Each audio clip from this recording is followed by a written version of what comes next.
Welcome back to Intermediate Algebra. Today, section 3.6, function notation. This section is going to be pretty quick.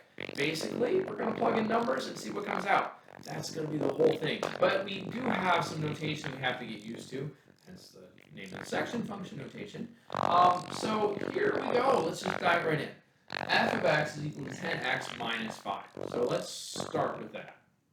Okay, it's going to be both an example and a way to describe what the heck is going on here.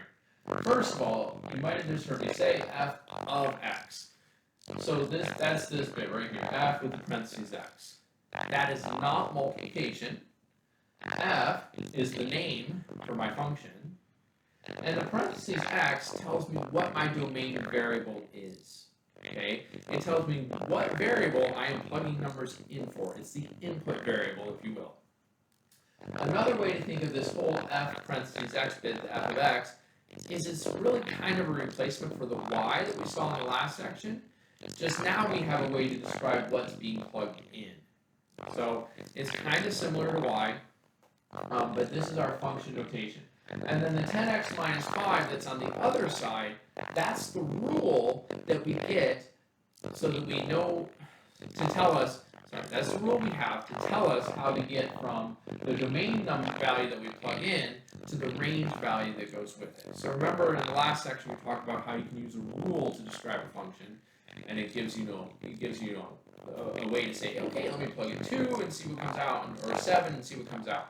This is all connected here. So we have the domain variable, we have the name of the function, and we have the rule all in one place. So it's really a very informative way to write a function. So let's do a couple of examples with this same function. F of x is equal to 10x minus 5. I want to find f of 3. That literally just means take 3 and plug it into the function. Plug it into the rule. So you'll see here that I rewrote the f of 3. Okay, so f with 3 plugged in is now equal to 10. I'm replacing the x with the 3. So minus 3 minus 5. 10 times 3 is 30. 30 minus 5 is 25. That's really pretty nice.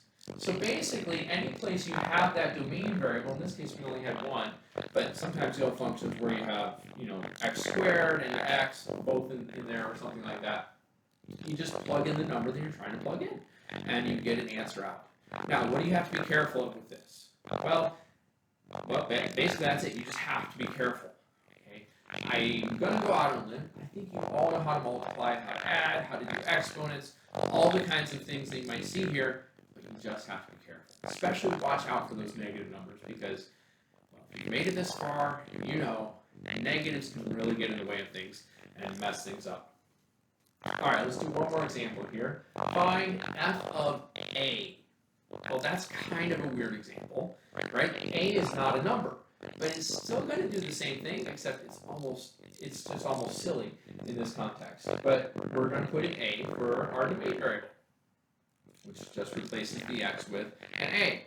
We have 10a minus 5, but we can't simplify that at all. We're stuck with it. So what's the point? It comes in handy later. Let's just kind of leave it there for now. Okay, but we want to be able to plug things in here that aren't even always necessarily numbers. And yeah, that's a little bit weird. I accept that. But just kind of hang on to that thought for now and just be like, all right, he just wants me to switch the x into an a. Great. All right, so I want to look at a little bit more here in this section, but like I said, this is a pretty short section. All right, so now I want to start briefly looking at something called a composition of functions. We're going to dive a lot more into that in a couple of sections, but I just kind of want to throw that word out there. What we're going to do with it here is fairly straightforward, and so let's see what we're going to do. A composition of functions has two or more functions that are being used, and so in a very specific way that we're about to see. So let's call f of x 7x minus 1, and g of x, x squared plus 2. So we have two different functions, f and g. X is the domain variable for both of them, and then we have rules for each one. So we have to keep track of which function we're using where. All right, so here's the example I want to do. And if you can get your head wrapped around this one, you're going to be pretty well set for now in this section. I want to find f of g of 3. Oh boy, that's a mess. So I'm going to remind you briefly about the order of operations. With the order of operations, you start all the way on the inside of your parentheses first.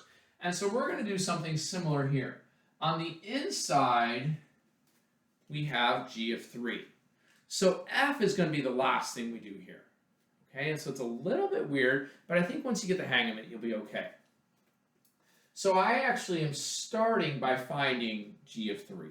I need that inside piece before I can move out to the outside piece. So since g was x squared plus 2, I take that 3 and I plug it in. 3 squared is 9. 9 and 2 gives me 11.